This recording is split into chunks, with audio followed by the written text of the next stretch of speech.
Et c'est donc Thomas Koster qui est avec nous par téléphone depuis Genève, économiste senior en charge des États-Unis chez Pictet Wealth Management. Bonjour et bienvenue Thomas.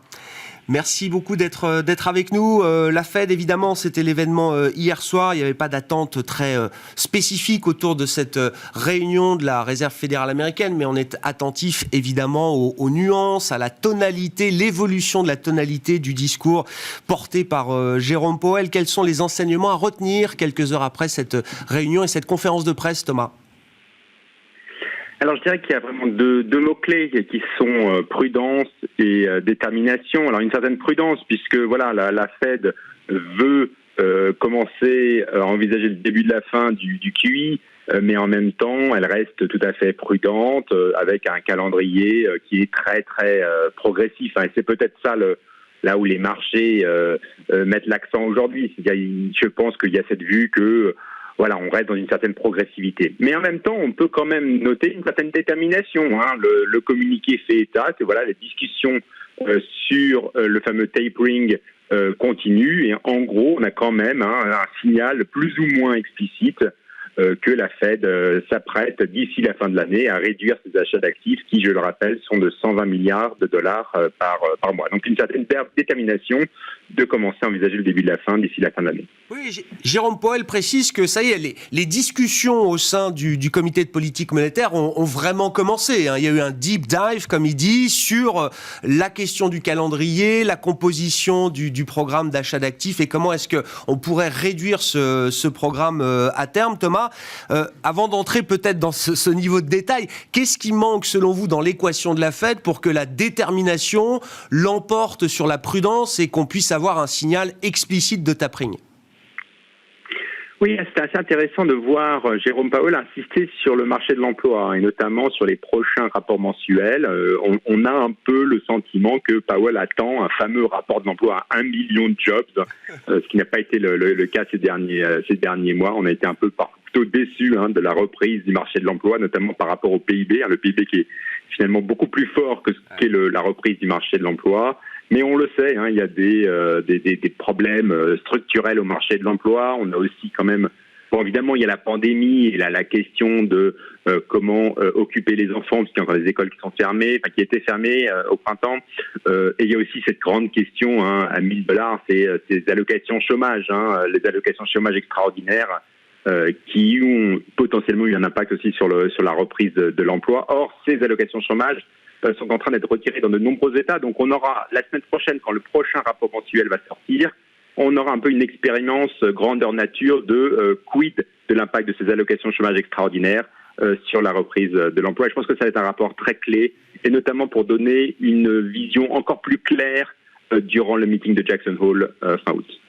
Justement, alors on aura la première lecture du PIB T2 tout à l'heure, mais c'est vrai que déjà les questions du marché sont sur le rythme d'activité normalisé de l'économie américaine, à quelle vitesse on va retomber d'une certaine manière. Est-ce que l'aspect sanitaire, et on en parlait avec vous la semaine dernière, Thomas, vous notiez que Jérôme Powell dans le monde des banquiers centraux est peut-être un peu plus sensible que la moyenne à l'aspect sanitaire. Est-ce que la vague Delta aux États-Unis et ailleurs dans le monde est un sujet suffisamment macroéconomique pour infléchir peut-être encore un peu plus la fonction de réaction de la Réserve fédérale américaine?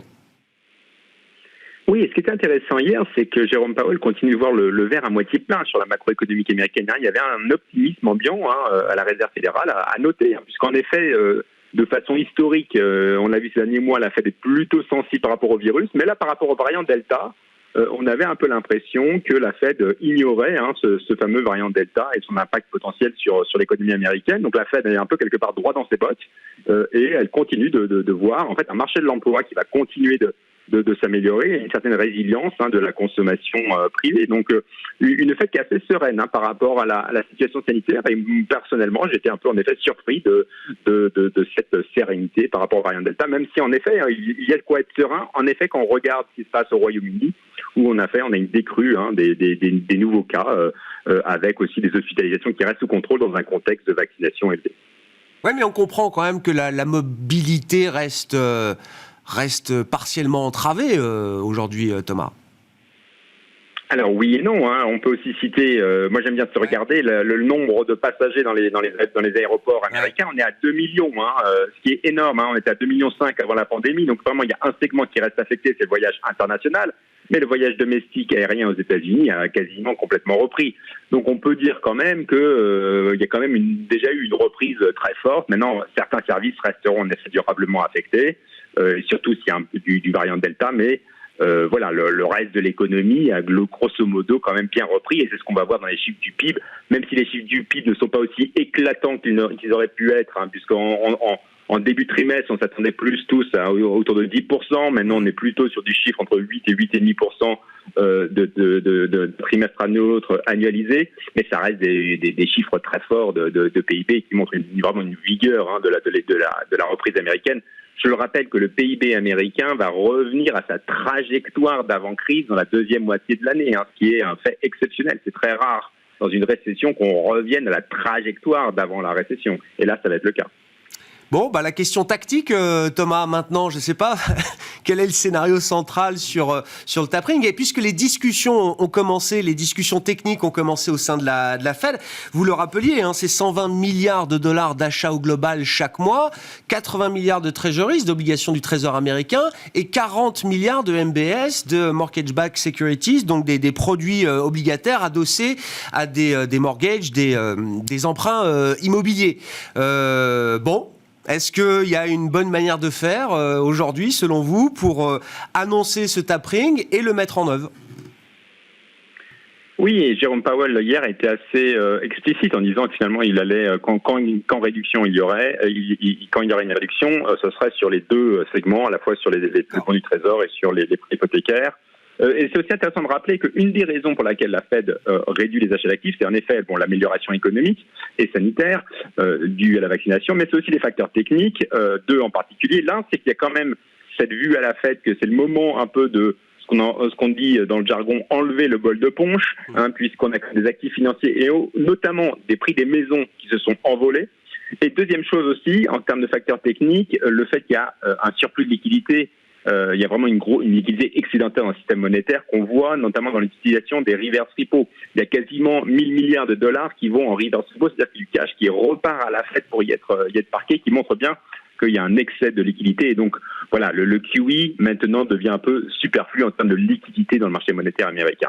Donc, tout ça pour dire, en termes de calendrier, moi je m'attends à une décision plutôt fin d'année pour un début effectif au mois de janvier avec une baisse de 10 milliards de dollars par mois, ce qui fait qu'un tapering qui va s'étaler sur toute l'année 2022.